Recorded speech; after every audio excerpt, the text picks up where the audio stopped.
Welcome to Train Signal. You're watching a lesson on motherboards. So what is a motherboard exactly? Well, I have one displayed for you, or an example of one displayed for you on the screen right now. But before we get into talking about the different intricacies here of this craziness that you see on the screen, let's just kind of talk generically about what it is. A motherboard is a electronic circuit board, okay, and we'll talk a little bit more about the circuits in a little bit. But it's this board that kind of brings all the other components that make up this thing we called a computer. It brings them all together. Okay, so some people consider a motherboard to be the heart of the computer. Okay, because all of the data, all the everything flows through a motherboard. Okay, as things travel from one component to another, everything must go through the motherboard. So many people think about it just the same way as, again, as a human. You know, we have all sorts of different parts to our body, but all of those parts need the blood to flow, through all the different circuitry of our body. And the heart is where everything flows through. Okay, so that's why some people consider the motherboard to be the heart of the computer. But whether you think of it that way or whether you just generically say, hey, it's just this circuit board and there's things on it, it doesn't matter. What's important is that you understand that a motherboard does exist inside of every computer and that there are certain necessary components that will attach to the motherboard or connect to the motherboard. And when I say attach versus connect, some things are physically on the motherboard, so it's attached, and other things have a connection via a cable. Okay, so we'll say that's the difference there.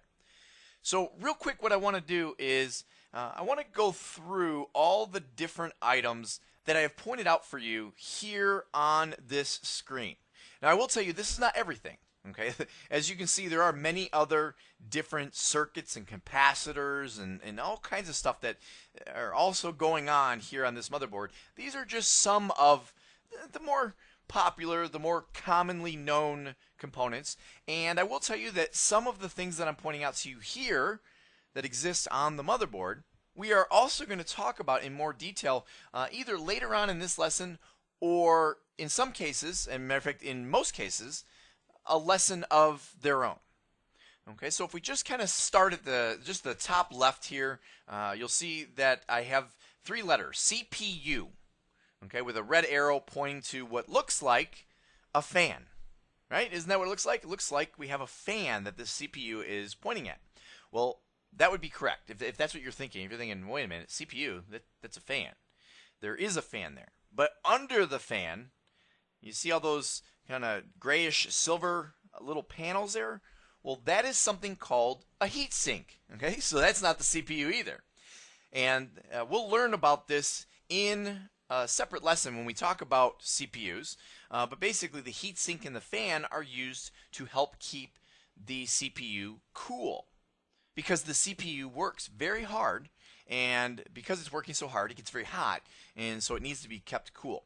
So you can't actually see the CPU, but it's underneath that fan and that heat sink. Okay, so underneath there, it's a flat chip, and again, we'll learn about this in a separate lesson. You'll see all about it. Is the CPU, which stands for Central Processing Unit, or some people just call it a processor. Now, one other thing I want to mention before we go on to any other of the components here is this term CPU. All right, because some people will look at the computer that's sitting on your desk or under your desk or wherever it may be, right? That box, right? That metal and plastic box, and they'll say, well, that's the CPU. That's become somewhat of a common term. They'll point to that box and say that's the CPU versus, pointing at the monitor or the keyboard or the mouse, the things that are on the outside that you can see. But technically, CPU stands for Central Processing Unit, and that's the processor, which people will more commonly refer to it as. That is the, if we're going to say that the motherboard is the heart, we'll say the processor is the brains of the computer. Okay, it's where all the brain activity happens. So anyway, enough about that, because we have another lesson where we will talk about that in more detail. If I just move kind of clockwise around the screen here, we next have power. Okay, you'll see that I'm pointing to a connector, right? It's a black connector with a bunch of holes in it. Well, that is where something called the power supply, which is something that will get a lesson of its own, the power supply, which provides power to the computer, okay, so we'll say to the motherboard in this case, it can provide power to the motherboard by connecting into that spot right there. Moving along, we then have disk interfaces. And again, disks and storage is a lesson of its own. And in that particular lesson, you will see that those connectors right there that we're pointing to, those are SATA connectors, S-A-T-A.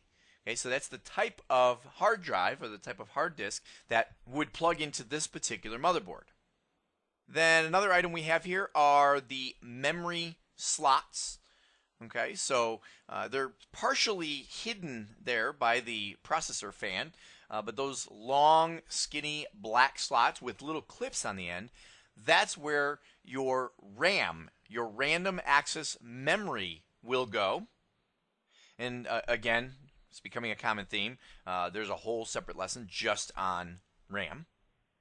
The next item we have is the CMOS battery, CMOS battery. Complementary metal oxide semiconductor. That's what CMOS stands for.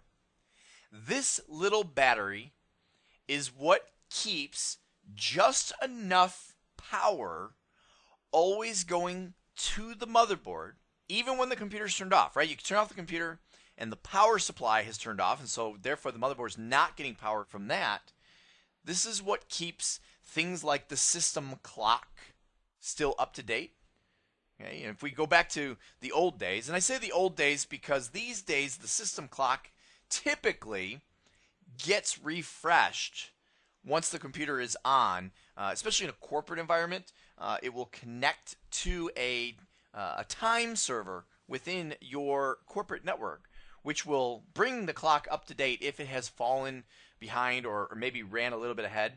But in the old days, when you just had computers that stood all by themselves, you'd notice that the clock at some point would start falling behind. That was a really good sign that your CMOS battery was getting low, right? Because it's a battery, and batteries do eventually run out of energy, and they have to be replaced. And as you can see there, in this particular situation with this motherboard, you can see how it looks like an oversized watch battery, and it can just be popped right out, and you can put a new one in. In the older days, we did have motherboards that were like this, and then we also had motherboards where this particular battery was soldered onto the motherboard. And then it became much trickier to replace that battery. Now, the reason that they soldered it on is because they figured that the life of this battery was probably going to be about as long as the expected life of the computer as a whole, and that you'd probably be replacing the computer by the time the battery ran out. But they realized that that was not the case. Computers were lasting longer than expected, and the batteries maybe were lasting shorter than expected. So that's what the CMOS battery looks like. Kind of surrounding the CMOS battery there, we have expansion slots. Now, expansion slots is something we'll talk about in more detail later on in this lesson. Okay, but this is where we can expand the motherboard to allow the connection of additional components. And then finally, the last item we have here, and we can get moving along into some of the specifics on the motherboards themselves, are the external ports. And there's a lot of them. Okay, I mean, the angle here, it's kind of hard to see all of them, but I can see an old-fashioned PS2 keyboard and mouse connection all the way in the far corner. I see a couple of USB connections. I see a video connect. Matter of fact, I see a couple of video connections. I see both a VGA as well as a DVI connection. I can see networking connections where we have an Ethernet. And it looks like below the Ethernet connection, there's some more USB connections. It looks like next to it as well. So it looks like this motherboard might have, and again, the angle is a little funny here, but it looks like you might have 6 USB connections. I could be wrong. It could be that some of these might be FireWire. Some of these could be something called eSATA for external SATA. Okay, it's hard to say just looking at the angle of the picture here. And finally, I also see then some sound connections for like speakers and stuff like that. Now, don't worry if you're thinking to yourself, what the heck was all that you just went through, right? You just mentioned keyboard, mouse, USB, video. These are all things that we're going to cover in detail in this lesson or in other lessons. So don't worry, and we'll get to see things at a better angle than this. Now, the next thing we need to talk about is something called the form factor of the motherboard. Okay, so there are many different form factors to the motherboard, and it's important that you understand what the various form factors are. Now, some people think of form factor as just strictly size, right? Size and shape of the motherboard. And the reason that people think of it this way is because when you're building a computer, you buy a case, right? And that case has, again, that's the box. Well, it's designed to fit certain sized motherboards. And that's actually true. When you're buying a case, you need to understand the form factors of motherboards that can fit into that case. And some cases are universal, where they can handle more than one form factor, meaning when you go to put the motherboard in, it's got numerous different screw holes, right, where you can line up the different form factors of motherboard and still get the screws to go through and screw the motherboard in. And then also, based upon where those different screw holes are, it would make it so that the motherboard lines up with the back of the case, so that all of those ports that we were just looking at the end that are all on the back side of that motherboard, so they stick out of the case, they have to line up with the case as well. And again, some cases are a little bit more universal. They just kind of have a generic opening rather than having holes that fit each particular port. But the one other thing that also is a factor when it comes into form factors, I'm not sure if that's pun intended or not there, but anyway, the other factor is the power supply. Okay, different power supplies use different connectors for the motherboard, and again, we saw one in that picture we were just looking at a moment ago, but different form factors of motherboard have different types of connectors with the power supply. So this kind of all comes together. Now here on the screen, I have the 5 most popular current form factors. These also happen to be the form factors that you could be tested on the A+ certification exam. Okay, so this is no accident. This kind of all lines up. But I want to tell you that these are not the only form factors that exist. Okay, there is another form factor, and before I even get into these 5, there's one called just simply AT. Okay, so remove the X, right? The first one we have there is standard ATX. Get rid of the X, and you just have a standard AT motherboard. The AT motherboard was one of the absolute original form factors, one of the original motherboards.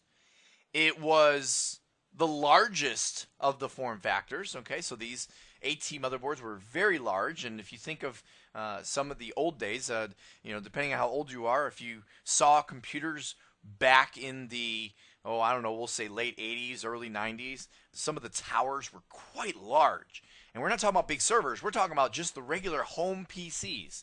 Well, those had AT motherboards. Now, the thing that was most distinguishable about the AT motherboard is that it had something called an AT keyboard connector.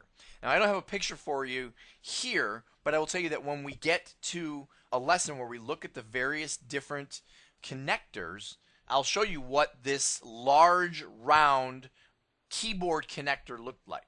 And that's kind of how you could recognize the AT motherboard.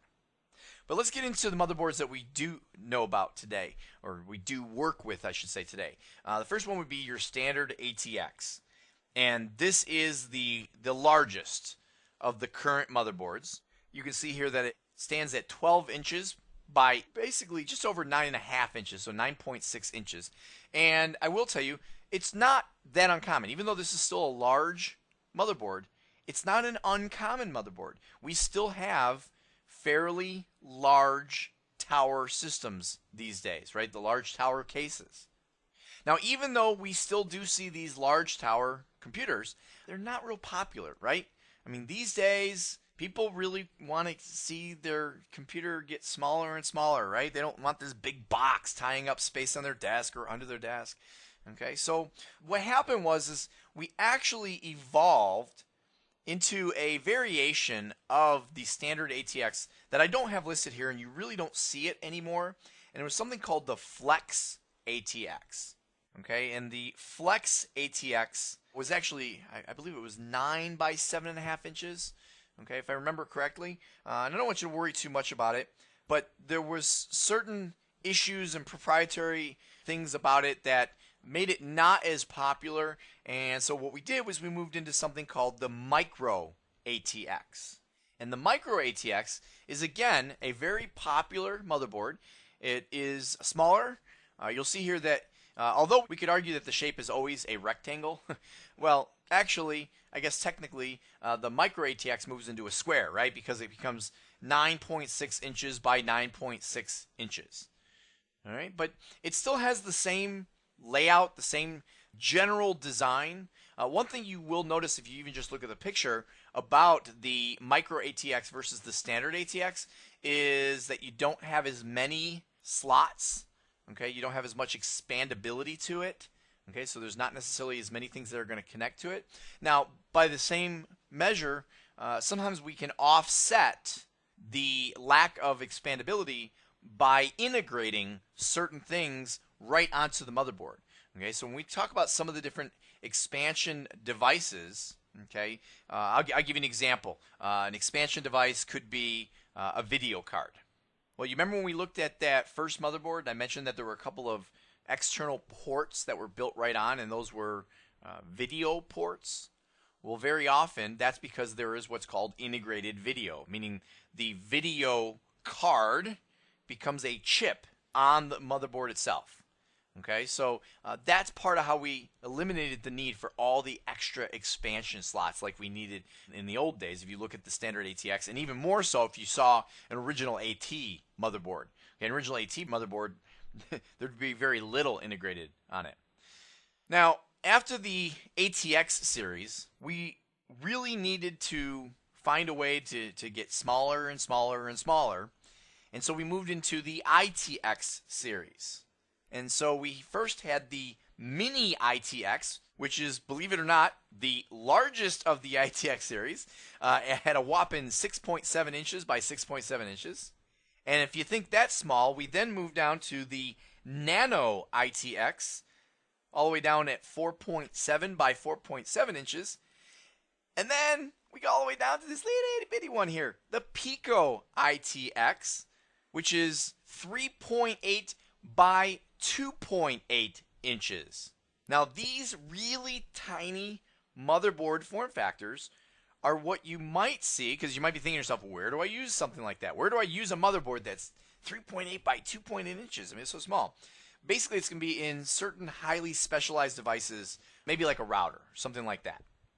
Now, one of the other benefits to some of these really small motherboards, even beyond just the size itself, right? Because you might think to yourself, well, do we really need to get that small? And yes, it is true. You do lose certain capabilities when you get down small enough. But one of the benefits that you get is low power consumption. Okay, and that's another big issue in today's world with everything turning into portable devices, is we want low power consumption. So now that we've seen the various form factors, let's move into the actual architecture of a motherboard itself. Now here's one. This is one of my favorite things to talk about. The bus. Right? You hear about the bus, the system bus. Well, very often when we hear the term bus, we think of this vehicle that transports a lot of people around, right? That you can drive a lot of people around in a bus. But believe it or not, it's not the vehicle. A bus is actually more like this. It's the highways that the vehicle travels on. Okay, that's really a better analogy of what a bus is, or the system bus is. And really, it's this. Okay, what you're looking at here is the actual underside of the motherboard. Okay, so that motherboard picture that I showed you at the beginning of this lesson, if I were to flip it over, this is what it looks like. Okay, and you notice that this doesn't look that much different than this, right? This is a view from above of a crazy. I believe this is Los Angeles, California. I believe is what this is a picture of. This is what some of the highways look like. Well, it's not that much different than what the back of the motherboard looks like. So that's what the bus actually is it's all the circuitry that the data gets to travel on. Okay, it's how data flows around from one component to another on the motherboard. Oh yeah, here we go. Is this a mess or what? This, believe it or not, is a crazy diagram explaining kind of how things are actually all connected together on the motherboard. And you'll notice that right up at the top is the CPU. Right? I find it interesting that we say that the CPU or the processor is like the brains. Right? If we think about a human, it's like the brains, and we say that the motherboard itself is the heart. The heart doesn't really illustrate very well here, but the CPU does. I mean, if you almost picture this diagram like this is a stick figure of a person, look at the CPU.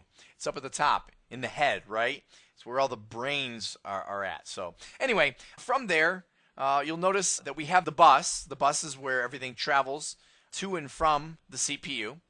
And a couple of very specific things. I'm not going to go through everything here with you, but two very specific things that I want to make sure that you're clear on. To some extent, possibly because you could be tested on this on the exam. But you need to understand North Bridge and South Bridge. Okay? And the North Bridge is what's most specifically responsible for allowing data to communicate back and forth between memory or RAM and the processor. Now you'll also notice that I show here a connection with the PCIe slot, and we haven't even talked about PCIe, but it talks about a video card.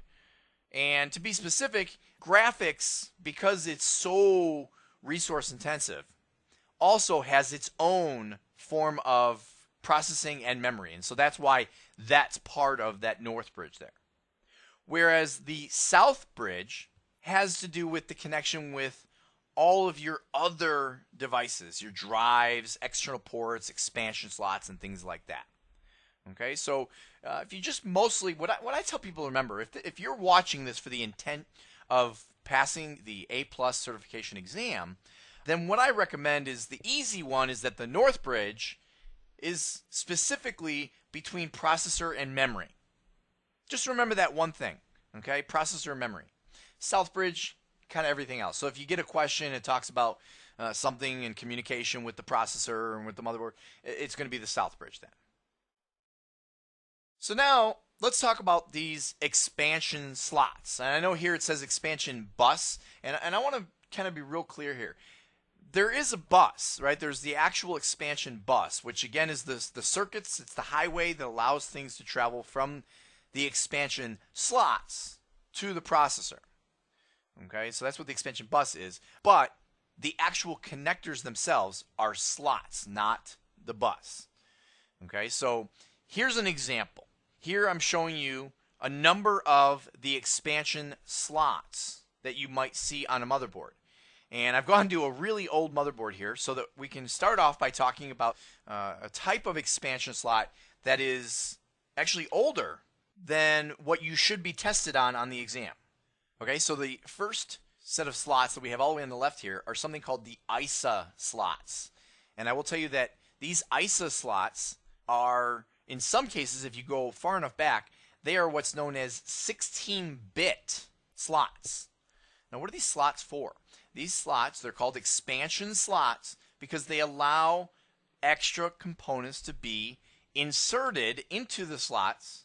And once you have a card inserted into the slot, very often there will be some kind of connector, and the connector could be internal or external. And we'll see this later on. We'll see how certain expansion cards can have either an internal connector to allow more internal devices, like maybe some hard drives, or external connectors, like a video card or a sound card, things like that. Now, the 16 bits is how wide the highway is, right? Remember how I said the bus is kind of like the highway that we drive the buses and the cars and the trucks and everything else on? Well, 16 bits means that 16 bits of information can run side by side with each other. Okay, so if you look at the underside of this motherboard, behind these slots, that's where the bus is. Next to the ISA slots, the white ones we have there are the PCI slots.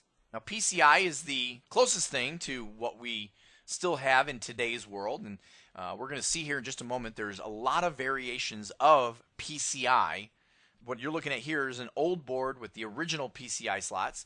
These were the original 32-bit PCI slots. Oh, and I should mention, ISA was 16-bit, and then they also had 32-bit versions. And when we say 32-bit, that means that we now have a 32-lane highway, so to speak, as opposed to a 16-lane highway. Okay, so that means more data can travel from point A to point B faster, right? Because it can all go side by side. Now, it's kind of hard to see here, but there's also a brown slot here that is also parallel and next to the PCI slots, and that's your AGP slot. And an AGP slot is specifically a video slot. Okay, the idea behind it was that video is very resource intensive, right? I mentioned that before. And you really have high demands in order to make video work. And so we came out with this special type of slot called the AGP slot that could handle faster traffic. Okay, matter of fact, it actually stands for Accelerated Graphics Port. And I can tell you that it still was really not that much faster than the PCI slot. Matter of fact, it pretty much, if you look at it, it looks a lot like the PCI slot. It's about the same size, and it looks a lot like it, other than it's brown instead of white. But the AGP slot connected directly to the North Bridge, okay, because it was going to do the video, it was going to do the graphics. Now, I will tell you that although there are still AGP slots out there today, they are quickly being replaced with a newer and better form of PCI slot. Now, speaking of these PCI slots, they come in all sorts of different varieties now. On this illustration, right in the middle, we have our standard 32-bit PCI slot, right? The standard white PCI slots. Down below it, however, we have something called PCI-X, which is PCI extended. Now, the cool thing about the PCI-X bus is that this is 64-bit technology. Okay, so now we've taken that old 16-lane highway, which we could almost think of it almost like a 2-lane country road, and we took that and we bumped that up to a 32-bit highway, or we could say it's kind of like a 4-lane or a 6-lane highway. And now we have a 64-lane highway, right, with 64-bit, and we can say that that's like some of the super expressways that we have on some of our road systems today. Okay, data can travel really fast on that. Okay, so that's the PCI-X. But then up at the top of the screen here, we also have something called PCI Express, or it's also sometimes just known as PCIe. And I will tell you the E would be a lowercase e. That's how it's illustrated. And it, believe it or not, is the latest and greatest. Okay, it is the newest, it is the fastest, and the most popular expansion bus that is used today. And you know, because it is the latest and greatest, and most specifically the fastest, it's also where we end up having a lot of our video connections these days. Okay, our video cards, in order to be able to provide the speeds that are needed for video, are PCIe. Now, speaking of PCIe, on this illustration, here in the middle, we have our standard PCI, right, the traditional white PCI slots. But above and below it, believe it or not, that short little black slot that you have where I have X1 pointing to, and that really long slot up at the top, that really long black slot up at the top, those are both PCI Express slots. Okay, matter of fact, you can even see, if you look real closely, you can see that it says PCI Express 1x16 card. Now, what do we mean by that? So here's the deal. Now, you remember when I was talking about lanes, right? Well, we kind of have the same thing here. The X16, okay, which was one of the original PCIe's that we came out with, is just blazing fast. Okay, it has 16 lanes, and now it's not 16-bit. Okay, it's like each lane has its own 32-bit highway in it. So it's kind of crazy. It's like its own highway. Okay, it has 16 of these full-blown highways. And because that's way more than what really is needed for a lot of very common devices, Well, what we did was we also shrunk it down, and we have things like X8, X4, X2, and even X1. This one down at the bottom, this little X1, which is still blazing fast. Okay, or we'll say it's faster than your standard PCI slot, that's for sure. The X1 slot very often is just considered to be kind of a general purpose PCIe slot, whereas the PCIe X16 is considered for video. Now, believe it or not, if that wasn't enough about PCI to try to take in, there is one more type of PCI, and that's this Mini PCI and Mini PCI Express. And I'm not going to really talk about it in much detail other than, well, if you look at what we have here, you'll see a type of card that probably fits into what? If you're looking at it. Yeah, laptop. Okay, these are a special type of PCI expansion slot that's specific for a laptop. All right, so that's kind of it for PCI. I think that's probably enough, right? Now, there is another type of expansion slot that I'd like to talk to you about here, and it's what's called a riser slot. Okay, and so we have three of them listed for you on the screen here. Top left, we have AMR, which stands for Audio Modem Riser, and I'm going to tell you point blank that the number one thing that I want you to remember about the Audio Modem Riser is that it is always in the center of the motherboard. And no, it's not necessarily the perfect center, but as you can see from the illustration here, it's next to the AGP slot, and it's in the middle, right? It's in the middle of the motherboard. Whereas if you go down below that, we have CNR, okay, which stands for Communications and Network Riser. And this will always exist on the edge of the motherboard. Okay, so CNR always on the edge of the motherboard, AMR always in the center of the motherboard. Why am I telling you this? Let's just say you may be looking to pass an exam, and I know that these are the characteristics that are most commonly recognizable when describing these two different types of ports. Now, those are the only two expansion slots, as far as the riser slots, that you should be challenged on. But I will mention that there is another type of slot, and I'm telling you this just as an extra piece of information so that you can understand, just in case you ever come across it, even though it's considered, I don't know that you see it, really, I don't know if you see any of these much anymore, but ACR, which stands for Advanced Communication Riser, and you'll notice it looks a lot like a PCI slot, right? It looks just like one. It looks like an inverted one, right? This was a slot that was specifically created by a company named ASUS, ASUS, and you'll only find it on ASUS branded motherboards. So these are just kind of an extra little miscellaneous set of expansion slots I want to make sure that you know about before we move on. Now, real quick to kind of wrap things up, there is one other component that I think is pretty important to have an understanding on when it comes to the motherboard. And those are the front panel connectors, or if we take a look at it here, what a lot of people refer to as jumpers. Okay, so I'm zoomed way in here onto the edge of a motherboard here, and you'll see that there's all these little pins that are sticking up.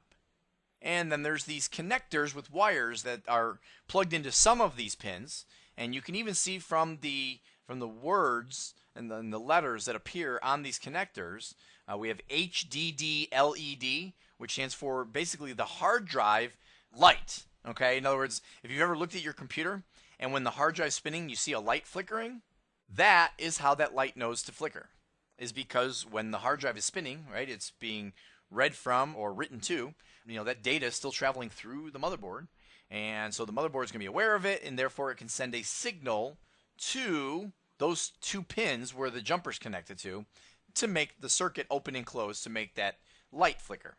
Another one that we have here is the power switch, right? Power SW. Okay, so on this box, on this case, that you have a button, and you push that button, it turns the computer on. That's how it knows to turn the computer on. You push the button, it sends a signal to that particular set of pins, and the motherboard knows it's time to turn on. And another one we have is the reset switch. Sometimes that'll appear on a case where you push the button and it makes the computer turn off and turn back on again. There are some others. There's like the power light. That's another real common one. okay, where you just have a light lit to say that the computer's on. All right, so it's important that you understand that every single motherboard has slight differences when it comes to these particular front panel connectors and jumpers. And I will tell you, there's also jumpers that will appear in other places in the motherboard as well. And those jumpers very often have to do with other aspects, other configuration settings of the motherboard. As a matter of fact, there is one that is it's pretty common that you'll find on a lot of motherboards, and that is one that has to do with the resetting of the BIOS settings. BIOS is something that we're going to talk about in detail in a different lesson, but I did want to tell you, and you can keep this in the back of your mind based upon that other lesson, is if you were to ever get completely locked out or just need to just wipe those settings back to the factory defaults, very often you will find a jumper on the motherboard to be able to go ahead and do this. Okay, so, but when you hear that term jumper, we're talking about usually where there's just like these two little pins sticking up, and then you have this little piece of plastic, and inside the plastic is some connectors that pretty much can open or close the circuit to make the motherboard act a certain way. So, I'll tell you what, I don't know about you, but for me, that was a lot. Okay, I mean, all for this one component, this thing called the motherboard. Well, we said at the beginning, the motherboard is kind of, it's some people consider it to be the most important component of the entire computer. It's the heart of the computer. Without it, nothing else works, right? In a human, when the heart stops working, the human dies. Well, in the computer, if the motherboard stops working, the computer dies. All right, so keep in mind that there were a lot of things that we touched upon, especially at the beginning of this lesson, that are going to bleed out into other lessons for each of those individual components and how they truly tie into the motherboard. And really, it shouldn't even just be to the motherboard, but how they tie into the computer system as a whole. And it's only after you go through this entire course and learn about all the different components that you'll really understand how all of everything functions in a computer. But I thank you for watching this lesson and hanging in there with me, and I will see you in the next lesson.